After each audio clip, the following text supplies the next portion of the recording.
大家又嚟到好物分享，相信大家一定有食過瑞士卷啦，但係瑞士卷嘅購物袋唔知你哋有冇見過呢？而家就俾你見識下啦。咁呢一個呢，就係七仔嘅限定優惠啦，買嘉頓麵包呢，滿15蚊就可以加1蚊換購呢個限量版嘅迷你瑞士卷購物袋啦。咁而家就同大家開箱下。好，咁呢大家開下先。咁呢，佢係一個檸檬味啦，就係黃色嘅，做得超級逼真啦。呢度仲有一個掛鈎，可以俾起你勾喺袋度。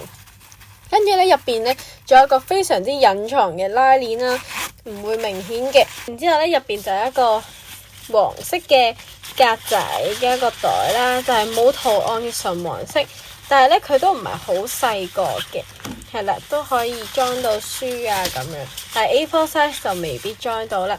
咁樣個黃色嘅格仔袋啦，冇錯。咁呢一個袋呢，而家呢係一個限量版啦。咁呢，同埋佢係有隱藏拉鏈啦，同埋有貼心嘅掛鈎，可以分開兩用啦。所以其實好環保耐用啦，同埋好實用嘅。咁呢，就由即日起啦，到6月3號呢，都仲會有㗎。咁大家咁見佢咁可愛，仲唔快啲入手？